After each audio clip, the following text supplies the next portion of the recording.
la lista sería interminable para poder definir quién es el mejor entrenador de la historia, porque hay múltiples variables, no solamente la forma en que juega el fútbol, lo que ha logrado, los títulos que ha levantado, y ahí tenemos que hablar de varios entrenadores de diferentes nacionalidades, como Rinus Michel, Alex Ferguson, Arrigo Sacchi, el propio Johan Cruyff, hablar en la actualidad de de Josep Guardiola, de Jürgen Klopp, de Diego Pablo Simeone, de José Mourinho, de Carleto Ancelotti, también por supuesto de lo que significa Fabio Capello en su historia y demás, Vicente del Bosque con ese Real Madrid de los Galácticos y también de la selección española y así una innumerable, pues obviamente,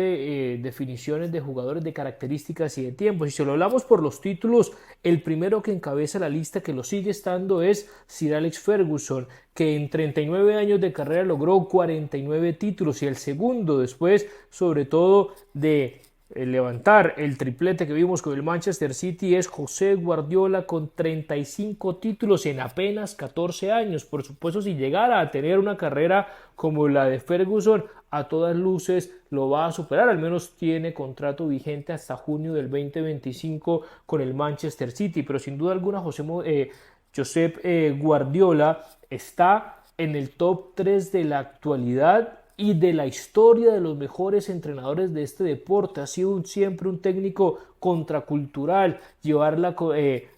contraria, improvisar en algunos momentos, experimentar. Ya lo vimos de ese Barça de Pep Guardiola con ese falso 9 de Lionel Messi, pero era un delantero 9 nato, como el caso de Samuel Eto'o y de Thierry Henry, que también se alternaba pegados a la banda, el Macherano jugando de defensa central, Adriano, que de pronto no era tan reconocido, lo ponía en diferentes posiciones, después en el Bayern de Múnich también con Philipp Lahm jugando más de pivote, más en la mitad de la cancha para controlar ritmos, tiempos, por la inteligencia que tenía ese jugador, y ni hablar de lo que ha hecho ahora en el Manchester City, cuando antes no jugaba con un 9, cuando jugaba con también ese falso 9, ahora claramente con Haaland, pero también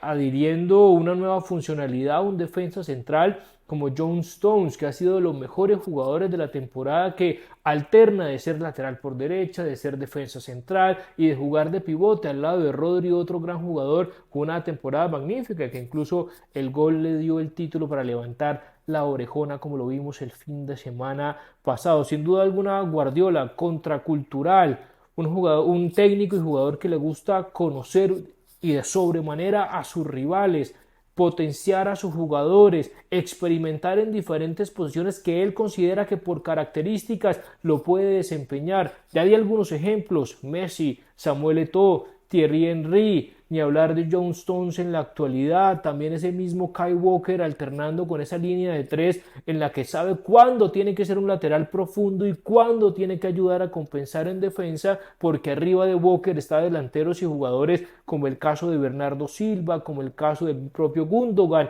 que es otro jugador interesante porque juega de 5, juega de doble 5, juega de 8, juega de 10 con Kevin De Bruyne. Son jugadores alternativos que juegan a posición y juego también de posesión a balón, que es la filosofía que Guardiola poco a poco fue experimentando, y poco a poco no, en toda la trayectoria y toda la gran experiencia que ha tenido como jugador y como técnico, porque como jugador pasó por diferentes áreas, muy marcado por supuesto por Johan Cruyff, estuvo en el fútbol italiano, estuvo en el fútbol mexicano, tuvo muchas conversaciones profundas y un admirador nato de Marcelo Bielsa, y en el fútbol italiano él decía que quería jugar en el Brescia principalmente para conocer la filosofía de cómo defiende el equipo italiano, y vemos que este Manchester City, a diferencia de los City de los años anteriores, que sí lograba una excelencia en la Premier League, no lo lograba ese éxito en la Champions, y principalmente este año vimos a un City mucho más controlado en defensa, mucho más disciplinado tácticamente, que le permitió darle garantías a los de adelante para que Kevin De Bruyne,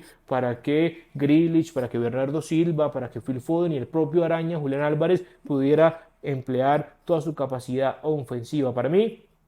Guardiola desde ya y desde siempre es y será el mejor entrenador de la historia de este deporte.